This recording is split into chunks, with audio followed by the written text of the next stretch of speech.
অবশেষে আওয়ামী লীগ দ্বিগুণ শক্তি নিয়ে ফিরে আসে। আজকে থেকেই তারা রাজপথে নেমেছে। এদিকে আজ আওয়ামী লীগের অ্যাকশনে দেশে নতুন পরিস্থিতি হয়েছে।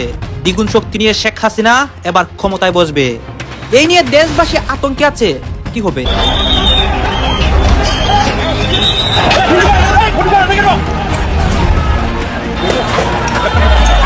ফের তীব্র আন্দোলনের হুঁশিয়ারি দিল আওয়ামী লীগ।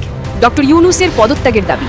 আন্তর্জাতিক অপরাধ ট্রাইব্যুনাল শেখ হাসিনাকে মৃত্যুদণ্ড দেওয়ায় বাংলাদেশের রাজনৈতিক অস্থিরতা তীব্রতর হয়েছে। ইতিমধ্যেই এই দখলদার ফ্যাসিস্ট অবৈধ গণতান্ত্রিক সরকারের বিরুদ্ধে চলমান আন্দোলনের অংশ হিসেবে 30 তারিখ পর্যন্ত বাংলাদেশের সমস্ত জেলা উপজেলা পর্যায়ে বিক্ষোভ প্রতিবাদ এবং প্রতিরোধ অনুষ্ঠিত হবে এবং এই আন্দোলনকে চূড়ান্ত ধাপে অবতীর্ণ করার জন্যই সংগঠন প্রস্তুত হচ্ছে। আওয়ামী লীগকে যদি রাজনীতির বটগাছ হিসেবে চিন্তা করি, তবে কথায় আছে যে ঝড় যত তীব্র হয় বটের শেকড় তত গভীরে গিয়ে বটকে মহিরুহ করে তোলে। বৈশ্বিক চাপ তীব্রভাবে চাপ আসা শুরু হয়ে গেছে ইউনূসের প্রতি, যে আওয়ামী লীগ আগামী সাধারণ নির্বাচন যেটি হবে সেই নির্বাচনে আওয়ামী লীগ যেন অংশগ্রহণ করতে পারে, এই চাপগুলো আসছে এবং নেপথ্য থেকে সত্যিকার অর্থে ভারতও খুব গুরুত্বপূর্ণ ভূমিকা পালন করছে।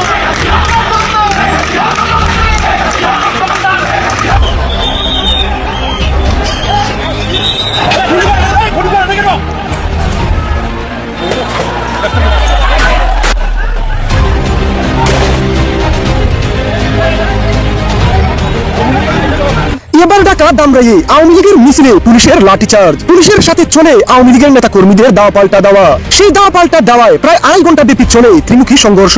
আওয়ামী লীগের বিশাল নেতা কর্মীদের কঠিন প্রতিরোধের মুখে টিয়ার গ্যাস নিক্ষেপ করেও পিছু হতে বাধ্য হয় পুলিশ। শেখ হাসিনার বিতর্কিত ফাঁসির রায়ের পর এবং নির্বাচনকে সামনে রেখে যতই সময় এগিয়ে আসছে, আরো কেপাটে হয়ে উঠছে আওয়ামী লীগ ও তার অঙ্গ সংগঠনের নেতা কর্মীরা। দিন দিন বাড়ছে মিছিলের বিশালতা, বাড়ছে আওয়ামী লীগের প্রতি মানুষের জনসমর্থন। এবার আওয়ামী লীগ বিশাল নেতা কর্মীদের নিয়ে ঢাকা ধামরাইয়ে বিশাল বিক্ষোভ মিছিল নিয়ে বাধার মুখে পড়লে এক পর্যায়ে সেটি সংঘর্ষের রূপ নেয়। সেই ত্রিমুখী সংঘর্ষে আওয়ামী লীগের নেতা কর্মীদের তীব্র প্রতিরোধের মুখে দাওয়াকে বই পিছু করতে বাধ্য হয় পুলিশ। আওয়ামী লীগের নেতা কর্মীদের চূড়া ইটপাট খেলে বেশ কয়েকজন পুলিশ আহত হয়। এবার ঢাকা ধামরাইয়ে পুলিশকে কঠিন শিক্ষা দিয়ে দেখিয়ে দিয়েছে আওয়ামী লীগ ও তার অঙ্গ সংগঠনের নেতা কর্মীরা। ফের তীব্র আন্দোলনের হুঁশিয়ারি দিল আওয়ামী লীগ। ডক্টর ইউনূসের পদত্যাগের দাবি। আন্তর্জাতিক অপরাধ ট্রাইব্যুনাল শেখ হাসিনাকে মৃত্যুদণ্ড দেওয়ায় বাংলাদেশের রাজনৈতিক অস্থিরতা তীব্রতর হয়েছে। আমরা তাদের প্রতি উদারতা দেখিয়েছি, আমরা ধৈর্য ধারণ করেছি এবং তারা এই উদারতা এবং ধৈর্যকে দুর্বলতা ভেবে পুনরায় মাঠে তারা দেওয়ার চেষ্টা করছে। এই রায়ের বিরুদ্ধে আওয়ামী লীগ দেশব্যাপী বিক্ষোভের ডাক দিয়েছে। অন্যদিকে অন্তর্বর্তীকালীন সরকার হাসিনার প্রত্যর্পণের জন্য ভারতকে চিঠি পাঠিয়েছে। শেখ হাসিনাকে মৃত্যুদণ্ড ঘোষণা দেওয়ার পর দেশব্যাপী প্রতিবাদ আরও তীব্র করছে আওয়ামী লীগ। আইসিটির সিদ্ধান্তকে অবৈধ বলে দাবি করেছে তারা। দেশে আওয়ামী লীগ ফিরে আসুক, আর আমার মতে বাংলাদেশে এই নভেম্বর আর ডিসেম্বর এই 2 মাসে আওয়ামী লীগ ঢাকা শহরে ভূমিকম্প দেওয়া হবে। ঠিক আছে, ঢাকা শহরের প্রত্যেকটা স্পটে দেখবেন 11 নম্বর সিগন্যাল চলবে। 30 নভেম্বর পর্যন্ত সমস্ত জেলা ও উপজেলায় বিক্ষোভ, সমাবেশ এবং প্রতিরোধ মিছিল হবে বলে তারা জানিয়েছে।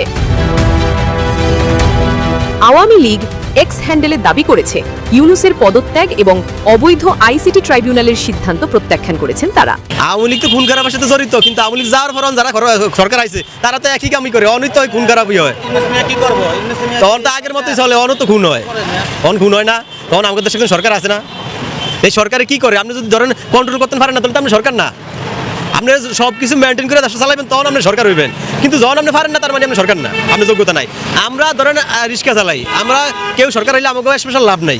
আমার কথা যে সরকার থাকলে দেশটা চলবো, একটা নিয়মে চলবো, এরই তো দরকার। কিন্তু আপনি সরকারে আছেন, আপনি 150 বছর দেশ চালান, কোনো সমস্যা না, কিন্তু একটা আইন বলতে কিছু তো একটা থাকবে ভাই। এই জায়গায় ঢাকা শহরে আগে আওয়ামী লীগের সময় অটো রিক্সা রাস্তা যাইতে রাতে 9টার পরে, আর এখন এমন 24 ঘন্টায় অটো রিক্সা চলে। তো যারা বাংলা রিক্সা চালায় আর কি ভাতে মরবো?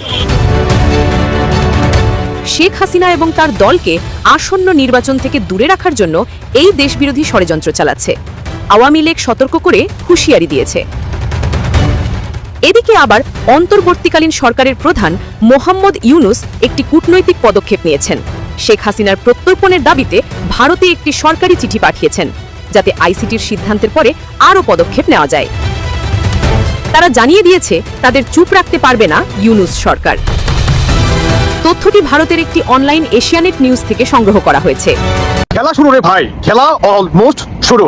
ছাত্রলীগের সভাপতি সাদ্দাম হোসেন উনি স্পষ্ট ভাষায় বলে দিলেন 30 নভেম্বর থেকে শুরু করে বাংলাদেশে টানা আওয়ামী লীগের আপনার সরকার পতনের আন্দোলন শুরু করবে। ইতিমধ্যেই আপনার বিভিন্ন জায়গায় আওয়ামী লীগের দখলে রাজপথ।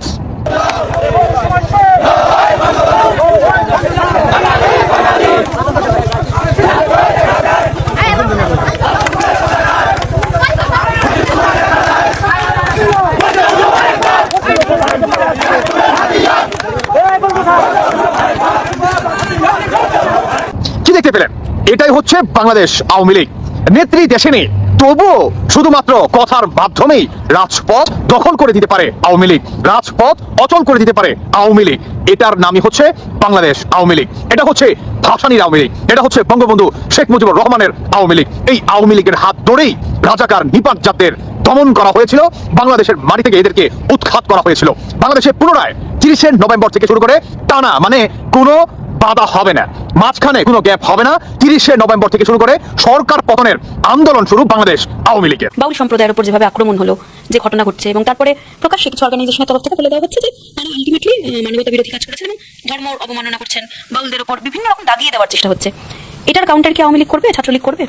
না, এই গভর্নমেন্টটাই আসলে এই পুরো নির্যাতন দমন পীড়নের উপর প্রতিষ্ঠিত। এই গভর্নমেন্টটা আমরা বারবার এর আগেও বলেছি যে এটি এমন একটি গভর্নমেন্ট যেটা government of the mob, for the mob, by the mob. এটি সত্যিকার অর্থে কোনো সেকুলার লিবারেল ডেমোক্রেটিক রিপাবলিক না, এটা একটা তৌহিদি রিপাবলিকে পরিণত হয়েছে বাংলাদেশ।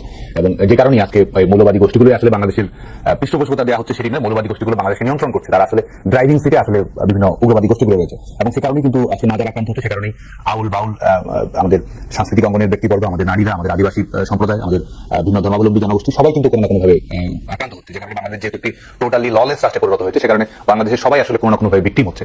এবং যে কারণে কিন্তু এই আক্রমণের শিকারগুলো হচ্ছে, যারা হয়তো উগ্রবাদী গোষ্ঠীগুলোর ভাষায় কথা বলছে না, তারাই সেখানে লেলিয়ে দিচ্ছে। কখনো তারা সন্ত্রাসী বাহিনী লেলিয়ে দিচ্ছে, কখনো মব লেলিয়ে দিচ্ছে, কখনো আইন শৃঙ্খলা রক্ষাকারী বাহিনীকে লেলিয়ে দিচ্ছে। এবং প্রত্যেকটি ক্ষেত্রে আমরা দেখছি যে যারা আক্রমণ করছে তারাই আবার উল্টো মামলা করছে। এবং প্রত্যেক ক্ষেত্রেই এখন পর্যন্ত এমন একটি দৃষ্টান্ত নেই যে যেখানে এই অবৈধ দখলদার সরকার একটি পর্যন্ত পদক্ষেপ নিয়েছে যে এই নির্যাতন দমন পীড়নের ঘটনাগুলো ঘটেছে। যে কারণে যে ঘটনাগুলো ঘটছে, দমন পীড়ন নির্যাতনের ঘটনাগুলো ঘটছে, মাদকে আক্রান্ত করার ঘটনাগুলো ঘটছে, প্রত্যেকটি ক্ষেত্রে আসলে এটি আসলে দখলদার সরকারের স্ক্রিপ্ট অনুযায়ী পরিচালিত হচ্ছে। যে পরিচালনা, নির্দেশনা সবকিছু আসলে এই দখলদার সরকার নিজেই করছে। দখলদার সরকার নিজেই আসলে অপরাধী, এই সরকারটাই আসলে একটা ক্রিমিনাল গ্যাংয়ে পরিণত হয়েছে।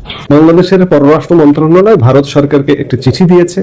সেই চিঠির গত শুক্রবারের পরে প্রায় সপ্তাহ হতে চলল, কিন্তু কোনো জবাব বা কোনো উত্তর পাওয়া যায়নি। কিন্তু চিঠি প্রসঙ্গে গতকাল ভারতের পররাষ্ট্র মন্ত্রণালয়ের মুখপাত্র রণধীর জয়সওয়াল প্রকাশ করেছেন বা স্বীকার করেছেন যে আমরা চিঠিটা পেয়েছি। ভারত সরকার সেটি পরীক্ষা করে দেখছে বলে জানিয়েছেন রণধীর জয়সওয়াল। বুধবার নয়াদিল্লিতে আয়োজিত সংবাদ সম্মেলনে সাংবাদিকদের প্রশ্নের জবাবে একথা বলেন তিনি। বিচারিক ও অভ্যন্তরীণ আইনি প্রক্রিয়ার অংশ হিসেবে এটি পরীক্ষা করা হচ্ছে বলেন জয়সওয়াল। এর আগে শেখ হাসিনার মৃত্যুদণ্ডের রায়টা যেদিন হয়েছিল সেদিনই ভারত সরকার একটি বিবৃতি দিয়েছিল। মৃত্যুদণ্ডের রায়ের প্রক্রিয়ায় ভারত সরকার বলেছিল, আমরা শান্তি, গণতন্ত্র, অন্তর্ভুক্তি ও স্থিতিশীলতা সহ বাংলাদেশের জনগণের সর্বোত্তম স্বার্থের বিষয়ে অঙ্গীকারাবদ্ধ। এই লক্ষ্য অর্জনে আমরা অব্যাহতভাবে সব অংশীজনের সঙ্গে গঠনমূলকভাবে যুক্ত থাকব। এদিকে গতকাল বুধবার বাংলাদেশের পররাষ্ট্র উপদেষ্টা তৌহিদ হোসেন জানিয়েছেন যে ভারতের কাছে পাঠানো চিঠির কোনো জবাব এখনো পাননি তারা, কোনো উত্তর আসেনি। এত তাড়াতাড়ি উত্তর আশাও করি না আমরা, বলেন মিস্টার তৌহিদ হোসেন। সার্বিক বিষয় নিয়ে ভারত আসলে সত্যিকার অর্থে অত্যন্ত কৌশলী। যে ভারত যা কিছু করে কৌশলে করে। ভারত মার্কিন যুক্তরাষ্ট্রের সাথেও কৌশলে চলে, আর সেখানে তো বাংলাদেশ একটা চুনোপুটি ভারতের কাছে। মার্কিন যুক্তরাষ্ট্রকে যেভাবে মানে নাস্তানাবুদ পায়ে ফেলছে, সেখানে বাংলাদেশ কিছুই না ভারতের কাছে। শেখ হাসিনার ফেরানো, শেখ হাসিনার মৃত্যুদণ্ডের রায় পরবর্তী বিবৃতি এবং গতকালকের নিয়মিত প্রেস ব্রিফিং এ রণধীর জয়সওয়ালের কৌশলী বিবৃতি বা কৌশলী বক্তব্য যে তারা খতিয়ে দেখছে যে এটা কি করা যায়। এর আগেও গত ডিসেম্বরে বাংলাদেশের পররাষ্ট্র মন্ত্রণালয় ভারতকে শেখ হাসিনাকে ফিরিয়ে আনার চিঠি দিয়েছিল। আপনারা জানেন এগুলো, বারবার আলাপ করছি, রিপিট আলাপ করছি। সে চিঠির কিন্তু আজও কোনো জবাব দেয়নি ভারত, এবং সেই চিঠি নিয়ে প্রশ্ন তুলেছিল রীতিমতো। আজকে প্রশ্ন তোলেনি, কিন্তু অত্যন্ত কৌশলী অবস্থান করছে ভারত।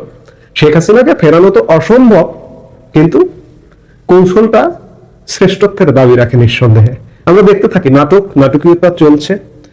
ইউনূস সরকার যতই হম্বিতম্বি করুক না কেন, কোনো লাভ হবে না। এই নাটকের শেষ কোথায়? এবং সত্যিকার অর্থে শেখ হাসিনাকে তো ফেরাতে পারবেই না, শেখ হাসিনার দলকেও চূড়ান্ত বিচারে বাদ দিতে পারবে না।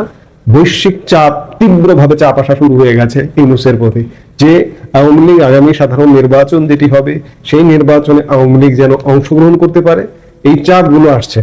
এবং নেপথ্যে থেকে সত্যিকার অর্থে ভারতও খুব গুরুত্বপূর্ণ ভূমিকা পালন করছে বলে মনে করা হচ্ছে।